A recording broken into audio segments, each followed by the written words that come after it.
Bonjour les amis, vous êtes bien sur Planète Gaïa TV et nous sommes dans l'émission Le Coin des Chamans. Donc aujourd'hui je suis rendu à Chinon, capitale du vin, une des capitales du vin, parce qu'en France on en a quand même pas mal. Et je suis accueilli par, alors je vais peut-être mal le dire, Miley. C'est bien ça, Miley. Ouais, Miley. Miley. Ok, Miley, qui est chamane, entre autres, parce qu'elle fait plein de choses, mais tu vas nous raconter tout ça. Merci de nous accueillir dans ton domicile, dans ton intimité. Pour les téléspectateurs qui ne te connaissent pas encore, est-ce que tu pourrais en quelques mots expliquer qui tu es, ton parcours, et surtout comment t'en es arrivé là? Avant tout, je te remercie Gérard de ta présence. Merci. Bienvenue dans la cité médiévale où Jeanne d'Arc est passée, au XVe siècle. Voilà, je suis donc Miley. Cela fait 40 ans que j'habite en France parce que j'ai quitté le Vietnam, mon pays natal, à la fin de la guerre du Vietnam. Et après m'être bien acclimatée, on va dire, en France, j'ai été quand même acceptée dans la fonction publique pour travailler, environ 20 ans. Et il y a 2 ans et demi, je me suis dit, allez hop, j'ose aller vers l'inconnu et sortir de la zone de confort. C'est-à-dire que voilà, j'ai quitté le salariat, j'arrête de travailler. Ce que j'ai fait désormais me plaît énormément puisque je suis devenue officiellement accompagnante en bien-être et en développement personnel, thérapeute énergéticienne et praticienne chamanique. D'accord. Je vous avouerai que je ne dis jamais aux gens que je suis une chamane. Néanmoins, beaucoup de personnes me reconnaissent en tant que telle, ce que j'accueille avec joie et bénédiction, et par là, j'honore la personne qui me reconnaît sous ce titre-là, puisque pour moi, c'est un effet miroir aussi, et que la personne à travers moi se reconnaît comme chamane également. D'accord. Alors toi, tu es chamane dans une tradition spéciale? Alors c'est une bonne question, parce que cette question, je me la suis posée un certain temps, parce que j'ai été initiée à la Voie Rouge avec un homme médecine du Canada. Ensuite, j'ai été initiée par la force des choses par des chamans mongols. Ah, d'accord. Et en dernier lieu, j'ai été initiée, sans le chercher à chaque fois, c'est venu sur mon chemin, j'ai été initiée par une chamane vietnamienne. Ah. Et on revient aux sources. Voilà, c'est ça, on revient aux sources. D'accord. Alors, bon, le chaman bon, amérindien, on commence à bien connaître. Le chamanisme mongol, un peu moins, mais on commence à connaître aussi un peu. Le chamanisme vietnamien, qu'est-ce que c'est? Qu'est-ce qu'il y a de différent par rapport au reste du chamanisme? Eh bien, le type de chamanisme vietnamien auquel j'ai été initiée a été donné par une ethnie majoritaire qu'on appelle les Kin, ça s'écrit K-I-N-H, c'est-à-dire qu'ils composent la majorité de la population, et ils sont principalement situés au nord avec cette pratique ancestrale vietnamienne, et il s'agit en fait principalement du culte de la déesse mère. D'accord. Avec les divinités, les génies de la terre, des montagnes, de la forêt, des eaux. D'accord, donc c'est un pays de montagne. C'est une région montagneuse. Il y a beaucoup de montagnes, mais aussi beaucoup de mers du nord au sud, côté est. D'accord. Mais c'est... Comment t'as dit qu'ils s'appelaient les Kin. Les Kin. Ils sont plus dans la montagne ou plus vers la mer? Ils sont plus vers la mer. D'accord. Et ils sont majoritairement au nord du Vietnam. D'accord. Alors qu'est-ce qu'il a de spécial ce chamanisme-là par rapport aux autres pratiques que tu as pu voir ailleurs? Qu'est-ce que tu as trouvé dans ce chamanisme-là que tu as trouvé différent par rapport à ce que tu as appris chez les Mongols ou chez les Amérindiens? Eh bien, le terme exact est vietnamien pour désigner cette pratique chamanique vietnamienne. Ça s'appelle Hao Dong. Ça veut dire que pendant des heures, 8 à 15 heures de suite. Le chaman médium, il s'habille avec des costumes différents. Chaque costume appelle un esprit, un génie, un empereur ou une déesse. Et derrière ce chaman médium, il y a une équipe de musiciens et de chanteurs qui jouent d'un instrument particulier, bien sûr.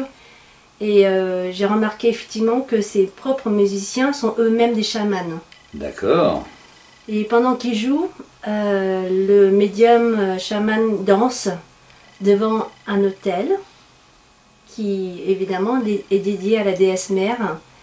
Et autour de la scène, il y a du public. Beaucoup de spectateurs viennent en espérant recevoir aussi ce qu'on appelle en vietnamien lao. Ça veut dire qu'en fait, il reçoit des bénédictions des divinités présentes à travers le chaman médium. Et ce dernier donne parfois des billets d'argent pour offrir en fait le bonheur, la chance au spectateur qui a eu la chance de ramasser les billets qui sont jetés comme ça dans l'air. D'accord. D'accord. Alors le chamanisme vietnamien, il est ancestral. C'est un pays bouddhiste, quand même, le Vietnam. Donc, mais c'est un chamanisme qui date d'avant le Bouddha. Tout à fait. Ce chamanisme-là date d'avant l'arrivée du bouddhisme. Mais la plupart du temps, pour pratiquer le Hao-Dong, il faut un hôtel bouddhiste. D'accord, ils ont intégré le bouddhisme Tout à fait. D'accord, comme beaucoup de communautés à travers le monde.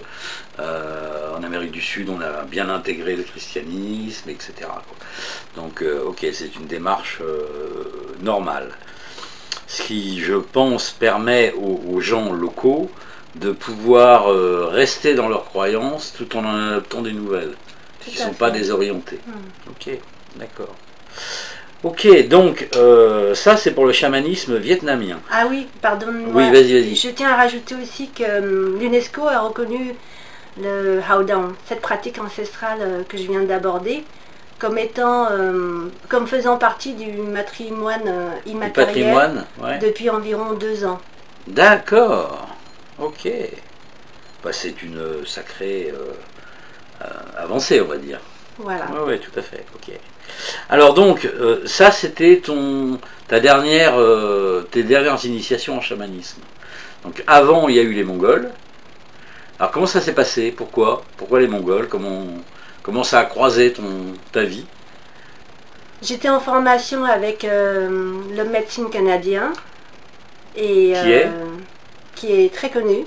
Bah, vas-y, dis-le. C'est Aigle Bleu. Ah, c'est Aigle Bleu. Voilà. On a fait une superbe interview avec Aigle Bleu, justement, sur la chaîne. D'accord. Voilà. Et grâce à lui, j'ai acquis des connaissances en matière de pratique amérindienne. Et un été, je me suis présentée, en fait, c'était plutôt fin avril, pardon. J'ai été au Festival international du chamanisme. Et je connaissais une très bonne dame, une chamane et aussi qui est médecin, qui m'a dit « Ma petite Mireille, est-ce que tu veux pas venir avec moi en Mongolie? Il y a un voyage initiatique, il ne reste qu'une seule place. » Alors que moi, à l'époque, j'avais mis de l'argent de côté pour faire un voyage en Arizona et rencontrer les Hopis. Ah oui, bien sûr. Parce que la petite histoire, entre parenthèses, c'est que les Hopis m'ont fait un clin d'œil avec les poupées Kachina que j'ai chez moi. Voilà, et j'ai aussi 2 masques Kachina que j'aimerais bien remettre au peuple Hopi. D'accord, d'accord. Malgré tout, j'ai accueilli cela comme étant un appel et je suis partie en voyage initiatique pour la première fois il y a environ 3 ans et demi. Et de nouvelles portes se sont ouvertes, c'est-à-dire que à la fin de ce voyage, il m'était resté à l'esprit une phrase qu'un oracle, c'est-à-dire un esprit ancêtre mongol qui incorpore le chaman. Il m'a dit entre autres, garde contact avec les Mongols. Il a répété 3 fois de suite. Et une fois rentrée du voyage, je m'étais dit, mais comment le faire? Je suis au ministère de la Défense, je n'ai pas beaucoup de temps, beaucoup d'argent, et je ne parle pas mongol. Oui, c'est un problème. Et ma voix intérieure m'a dit, tu n'as qu'à faire comme Patrick Daquet, c'est-à-dire le chaman français qui nous accompagnait en voyage initiatique. Et ma voix intérieure m'a dit, t'as qu'à faire comme lui. Et mon mental à l'époque, évidemment, il m'a dit, mais pour qui tu te prends, t'es pas chaman? Et finalement, une semaine après, le téléphone sonne. Et c'est la directrice de l'agence de voyage mongole qui m'a appelée pour me proposer de devenir accompagnatrice à mon tour. Donc j'ai pris ça comme ce qu'on appelle une synchronicité. Bien sûr. Et depuis, j'accompagne des voyageurs pendant 15 jours à chaque fois pour qu'ils puissent découvrir la sagesse ancestrale mongole et découvrir les pratiques, bien sûr, du chamanisme mongol auquel j'ai été initiée. Et il y a eu voilà, beaucoup d'événements. En résumé, une chef spirituelle mongole m'a demandé d'organiser pour elle des consultations privées et des stages de chamanisme mongol en France. C'est ce que j'ai fait. Voilà. D'accord. Et je continue à favoriser les échanges entre les Mongols et les Français. D'accord. Et bientôt, je vais le faire aussi avec des chamans vietnamiens. Ah, pour bien. la première fois. Ok, cool. Génial. D'accord, donc là on a vu bon, les différents aspects de ton évolution chamanique. Mais en dehors de ça, donc tu es, comme tu nous l'as dit tout à l'heure, accompagnatrice de bien-être. Accompagnante en bien-être et en développement personnel. D'accord. Ça consiste en quoi? Alors, c'est un métier, je dirais, créatif, et c'est ce que j'ai toujours aimé et qui me manquait dans l'administration publique. À travers les soins ou accompagnement, je peux proposer la massothérapie avec une... Alors, on va y aller doucement et dans l'ordre. Alors la massothérapie, c'est quoi? La massothérapie, c'est simplement des massages énergétiques de bien-être. D'aucuns diront aussi qu'il s'agit d'un massage intuitif. Effectivement, je me laisse guider pendant le massage. Donc c'est un massage... c'est un massage pour être bien, c'est pas un massage pour soigner. Alors, c'est un massage pour être bien, comme tu dis, mais ça va au-delà du bien-être. Selon les personnes, selon leurs problèmes, si je peux dire problème, parce qu'il n'y a jamais de problème, eh bien, il y a eu des guérisons qui se sont opérées.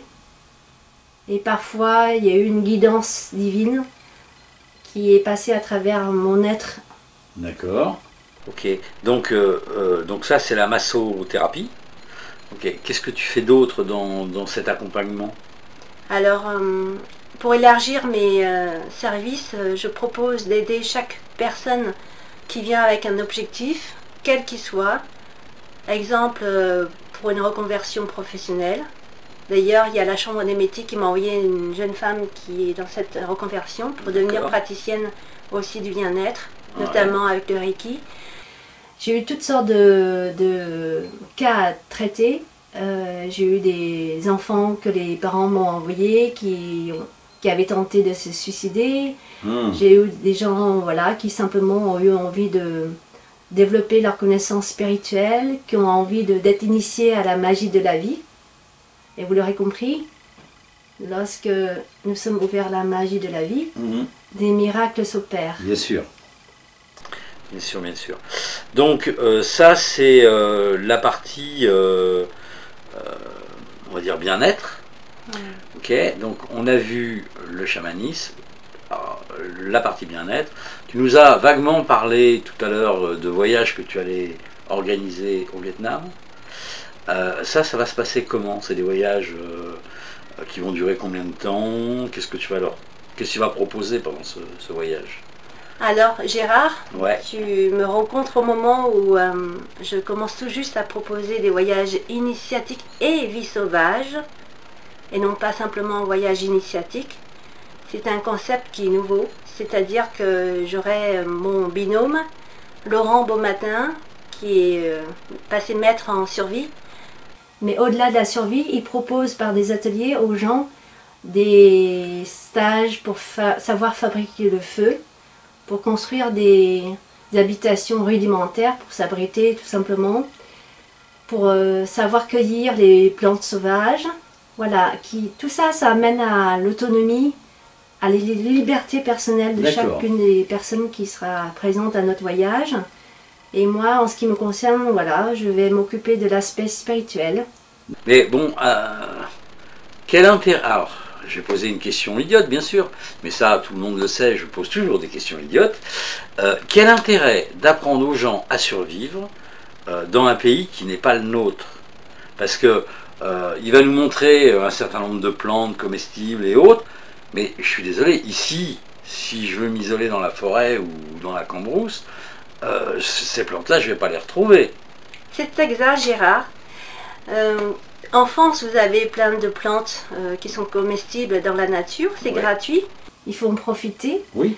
Et comme je suis d'origine vietnamienne, c'est aussi le côté voilà, affectif. J'avais envie aussi de proposer des voyages initiatiques au Vietnam et aussi de faire découvrir aux voyageurs non seulement des pratiques ancestrales vietnamiennes, mais aussi la flore et la faune locale.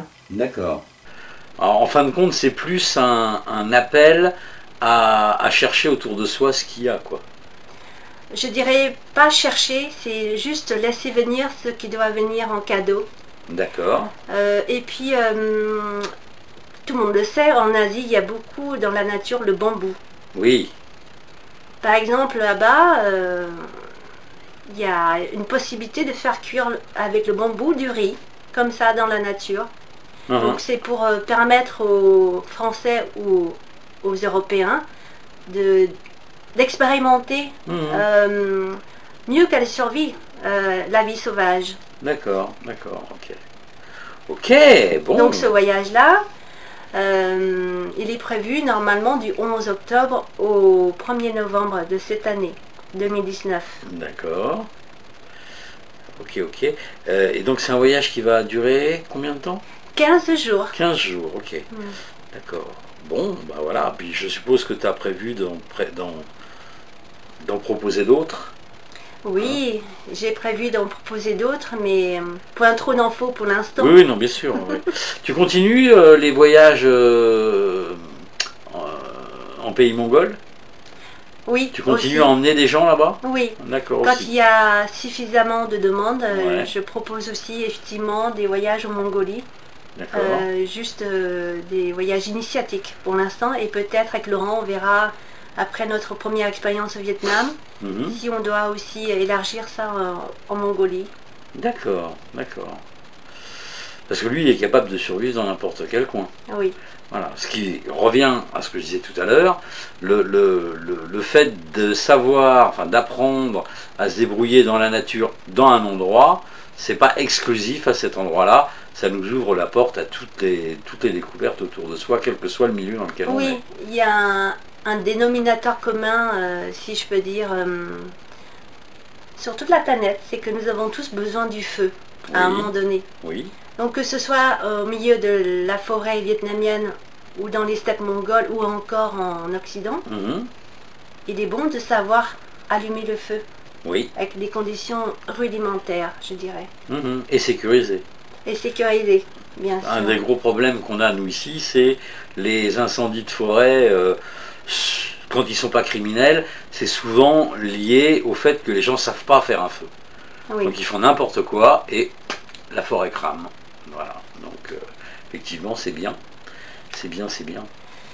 Et je vais aussi en fait parler d'une fondation qui me tient à cœur. C'est la fondation Anaco. Anaco? Oui. Oui. En résumé, Anaco vient du nom d'un chaman qui est décédé maintenant. Et le président, Patrick Bernard, qui a créé cette fondation, propose chaque année un festival. Ça consiste à des projections de films ethnographiques. Donc il s'est déplacé avec son équipe pour filmer des pratiques et la sagesse ancestrale. Ouais.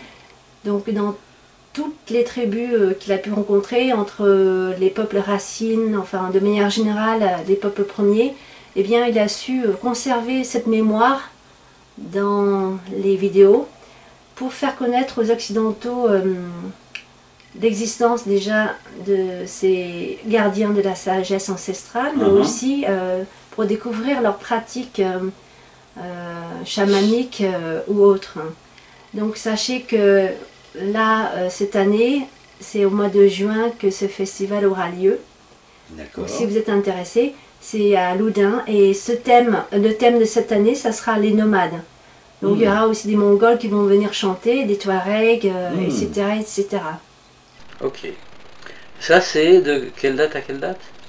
Je te donnerai les dates précises, mais tout le mois de juin. Il y a des préludes, c'est-à-dire qu'il y a des projections un peu partout dans plusieurs villes de la région, Poitiers, Saumur, Loudun bien sûr, et il y a à Loudun le château de Verrières qui est aussi un ethnomusée où chacun des habitants peut aller regarder les pièces rapportées par Patrick Bernard et ses sympathisants pour découvrir les cultures du monde.